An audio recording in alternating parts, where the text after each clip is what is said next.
I studied in Bremen. It's in the north of Germany. I went to France, to Nice, to a university called EPAG.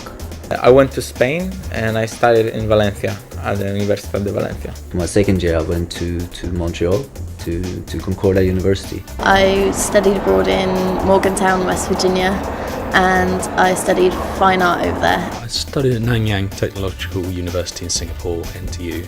I went to the University of North Carolina, Wilmington. In the States I was there for 12 months, but I stayed on after. During the summer I went back and stayed for 3 months. I studied at University of Western Sydney, which is located about an hour's train ride from the centre of town. I did my study abroad in America and I studied at the Central Connecticut State University in Connecticut.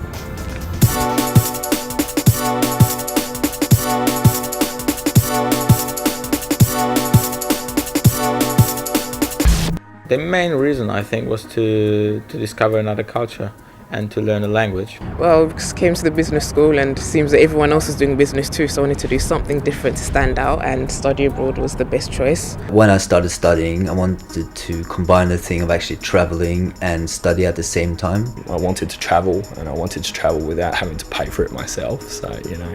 One of the reasons I picked this uni was the chance to go study abroad, because I wanted to see, especially doing fine art as well, because it's always good to kind of like go and mix with the culture. You had 9 months out there, so even if you didn't like it, it was a very short period in the long term. The study abroad program gave me the opportunity to kind of experience the culture and immerse myself in it to see whether I can actually survive there rather than it just be a holiday. It's just a really good opportunity than just academic study. I wanted to take an advantage of the Erasmus program, which is a great opportunity. Before university you don't necessarily have everything that you need, and after university you just don't necessarily have the time.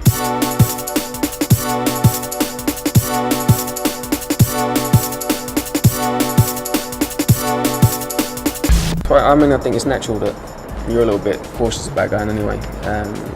The fear side of it came from the fact that I was going over with, none of my friends were going with me. I didn't know anyone that was going.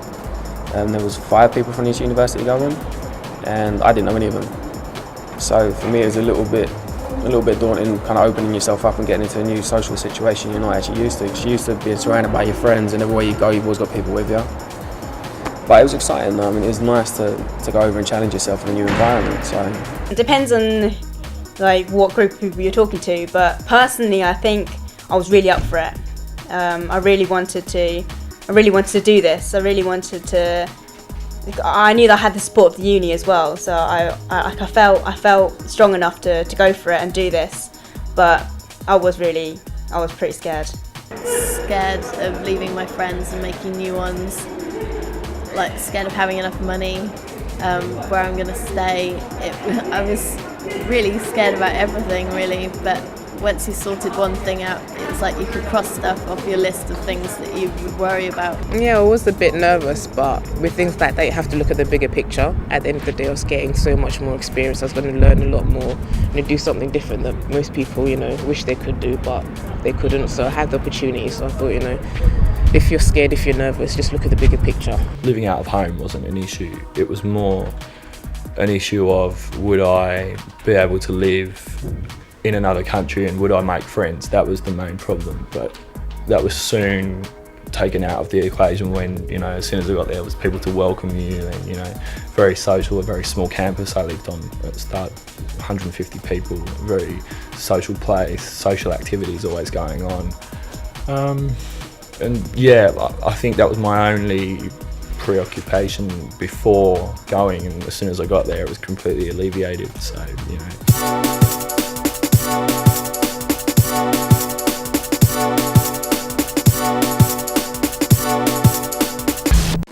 It was hard at the beginning to make friends because basically I didn't understand them.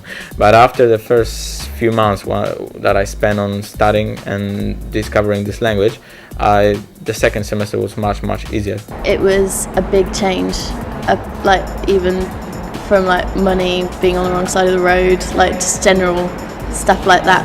I think I got to the point that was with my language that was really good, because I managed to get a placement in the second semester.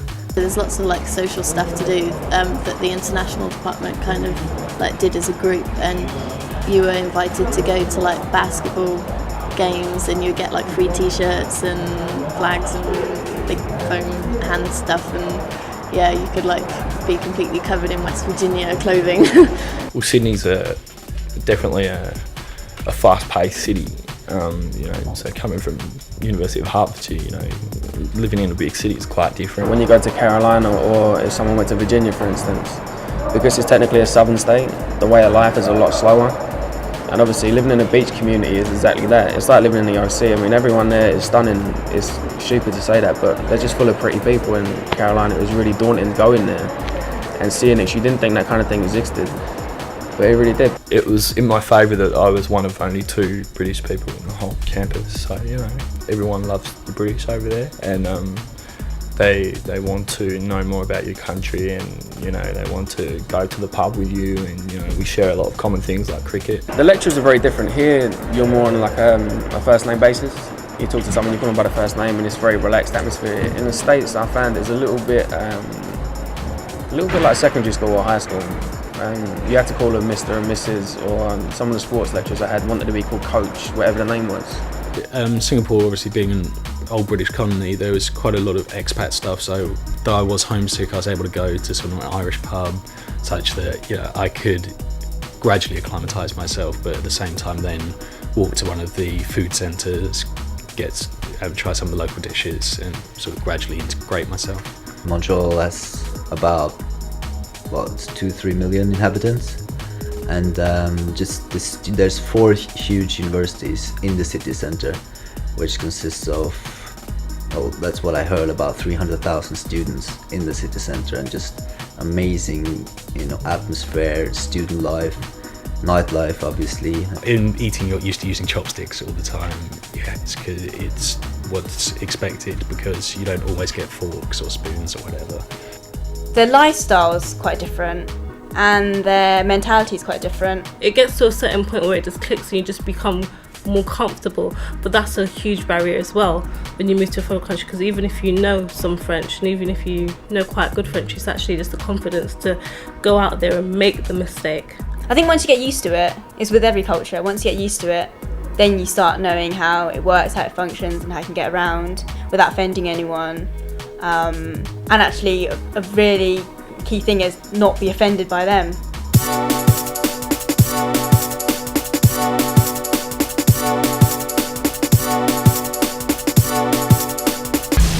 Well, I think it increases your prospects, and I think employers will look for someone who's got like a diverse background. All the CVs I've sent, as soon as they see, the study abroad, that's the first thing they're asking me in interviews and everything, to, talk about my study abroad, where I went, what it was like, because that is something they don't usually see. It's very unique.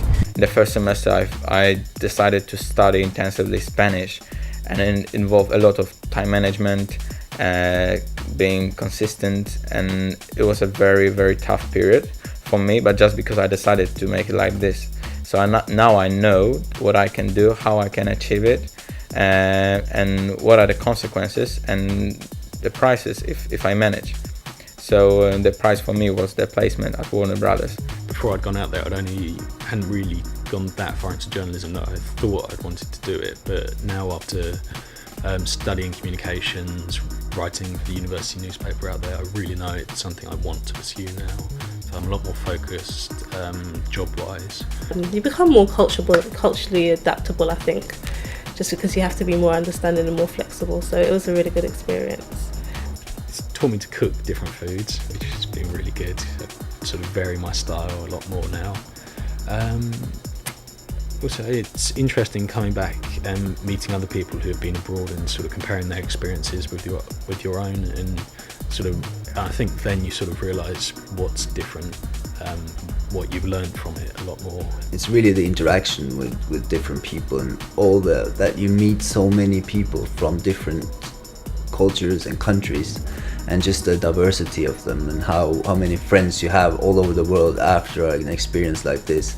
If I want to go to Portugal, Italy, or to Budapest, or live there for a few weeks or something, it's a great opportunity to get friends in several countries around the world.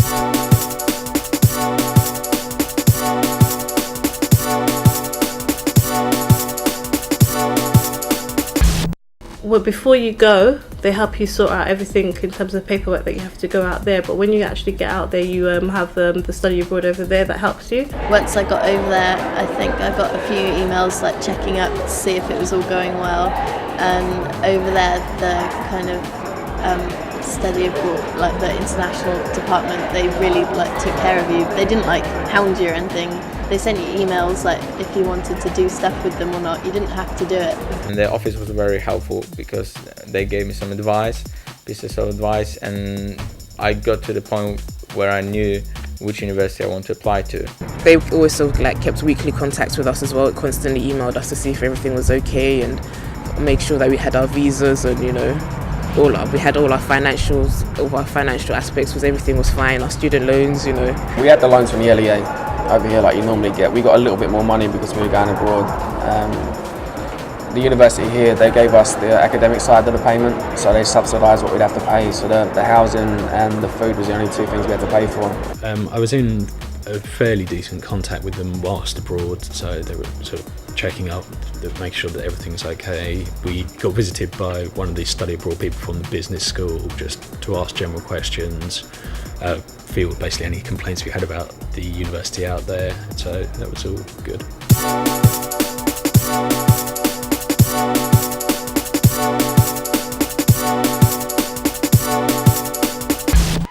Every student should really take an advantage of this option to go abroad. Don't let anything hold you back. Just keep your eyes focused on what you want, work hard, get your head down, get the grades you need to go, and just enjoy yourself when you get there. You are supposed to study, but at the same time you are discovering a new culture, you are discovering yourself. You learn how to manage yourself, how things happen in a different country, how people behave, and you learn that you have to adjust to these circumstances. And I think this is a very, very important thing to develop in yourself for future. Yeah, I definitely recommend to go to Sydney because I don't think enough students do go to Sydney. Also, yes, definitely Singapore. I think a lot of people get put off by the fact that they don't realise that English is the first language out there, and that is a big point. Everyone within the university and probably 95% of the population speak English, so there's no language barrier. To study abroad is a great opportunity for everyone, especially since it's provided by the university. They back you up in that sense. You're not traveling alone, you always have the international office and the university behind you. Go for it. It's a really good opportunity.